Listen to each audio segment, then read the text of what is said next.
Friday, bank holiday weekend, and I'm on the outskirts of Penrith on the A66 heading towards Lawswater. So this evening I'm going to be meeting a gentleman that I've never met before, but this chap kindly set up, as he describes it, a wild camping workshop, and he asked for a photograph of all the kit that I generally take, and I've got quite a lot of kit, so I just basically wrote him a wee essay. So he says, oh, you've done this before, and we had a bit of a conversation, and he said, why don't we go up and use bivvy bags tonight? So what I've got is an ex-army Gore-Tex bivvy bag and one of the army tarpaulins. I'm going to take my walking sticks up to use as tent poles, and then so I've got some string and some pegs. So I'm going to basically rig up a little shelter and spend the night in a bivvy bag.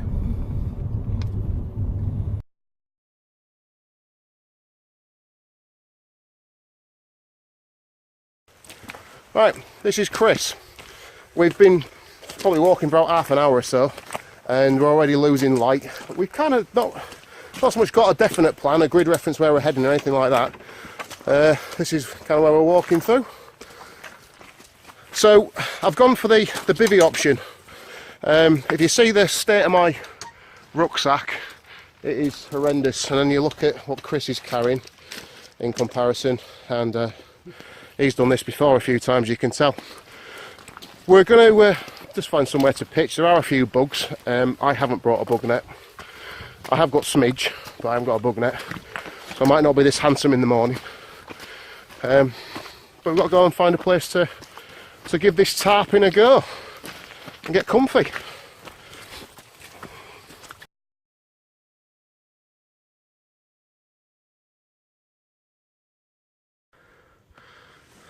That is the tree that Mr. Wainwright spotted, and he said it's the only tree in this valley.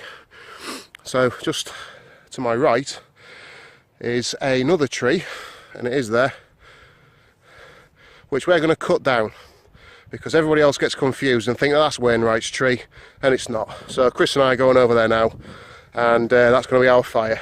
Because remember kids, fire in the Lake District, that's fantastic. That's a joke, don't set fire to things in the Lake District.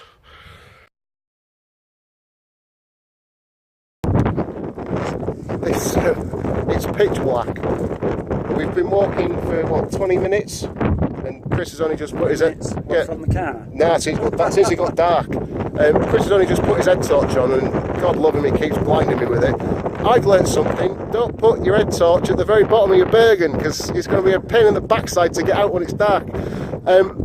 We're about to put the shelters up. Now, Chris was starting to explain how he does things and what have you, and I said, well, would you mind me filming it? So if you'd like to take over, please, sir. Yeah, okay, so we're going to bivvy under a tarp, and I don't know about your setup, but I've got some silver bubble wrap that I'll put on the floor. I'll put my roll mat, I just have like a 1 centimetre roll mat, I'll put that inside my bivvy. I'll have my sleeping bag on that, and I think that should be warm enough. And then you tarp over the top. It's quite wet, the floor, but it's not boggy. It's just very wet. There has been some bog on the way up here, hasn't there? Oh, yeah, we're PC. Yeah. Up to your knees. Yeah, right. So I've got the silver backed foam pad, and I've also got the Neo Air, a Gore-Tex bivvy bag, and the Rab sleeping bag. You're going to be well comfy. Yeah, I think I want to be quite warm, but only time will tell. Right. I'm a bit distracted at those head torches over there. There's one on the pass going over between Robinson and the other one, and there's one on Granadale Knots. Yeah, is it some type of night marathon? There's only 3 in there. Looks like there's a couple of people sleeping out tonight anyway. Well, we saw 2 guys when we parked the cars, didn't we? They they were loaded up with big old military burdens. They had 120 litre PLCE packs on, and they were packed to the rafters sort of thing, so they'll be feeling it if they're going up high anyway, They won't went they? over to Lowe's well to make it a staying in the woods or something. Maybe they'll be like Nice place there. swinging in the trees sort of thing. And wood to be a nice one for hammocks. Yeah, probably a fire going on over there. Another night. Yeah, maybe. Should we start putting some stuff up? I think we should. It's dark. Yeah. Right, see you soon.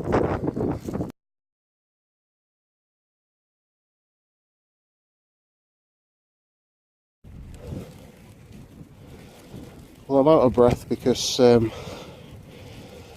it's not very ladylike getting into a sleeping bag on top of a thermo rest, all contained inside of a Gore-Tex Bivvy bag. What a workout.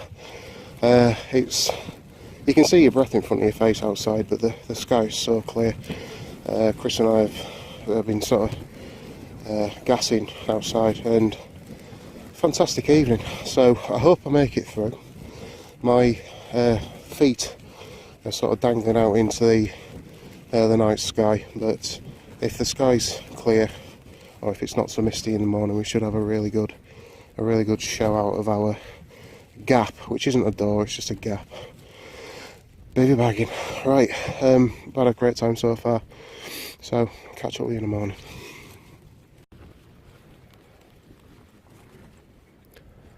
It's 2:30 in the morning. We've had rain. I'm dry. In my wisdom, I pretty much just got into the sleeping bag and didn't take anything off.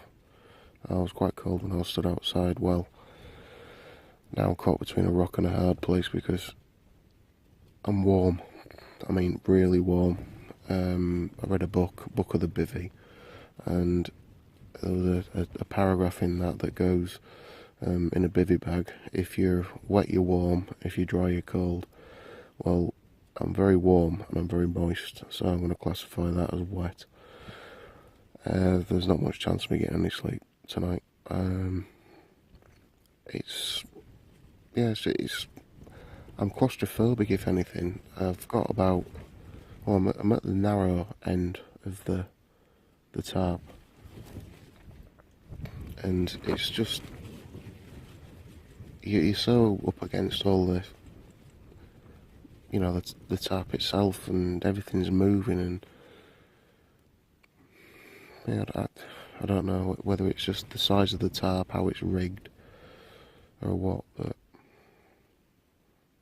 I'm not loving it. Not at the moment. Could be worse, but not a fan at the moment.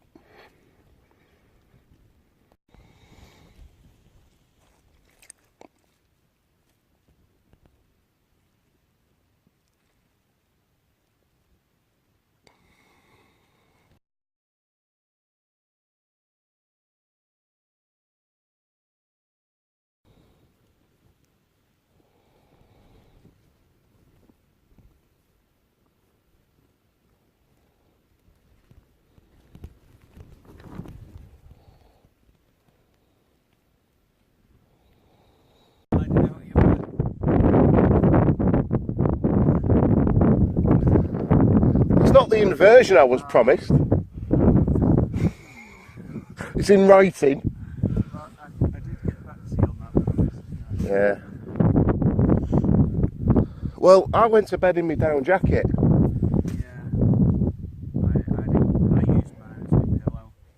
And then I got in there, and I was so warm. Yeah. After I think I really chilled down when we were outside. So I got in with it on. I've got all my lightweights and everything are on under here. And I got in there, and after about an hour and a half, I don't think I'd really sort of got my head down at all. But I thought, I've got to lose this jacket. And as soon as I took the jacket off, I fell straight to sleep. But I found with this thermarest, I think I've overblown it up. It's a bit hard.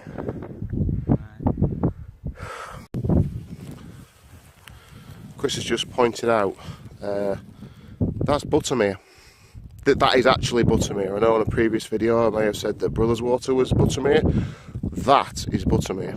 And from here, I think in the background that way is Haystacks, and that is where one scale bothy is. That's where Lisa, Mark and I waited for our friends to come in. The clouds rolling in now. Not too bad. I mean, we can still see. That's our camp up there. The bright orange DD tarp, letting everybody know that we're up here.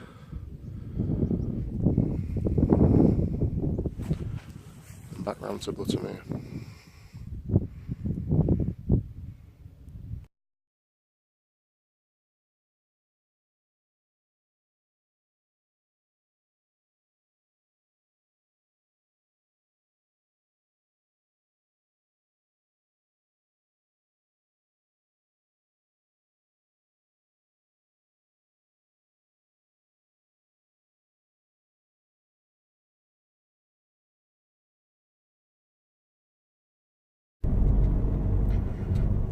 I really enjoyed it.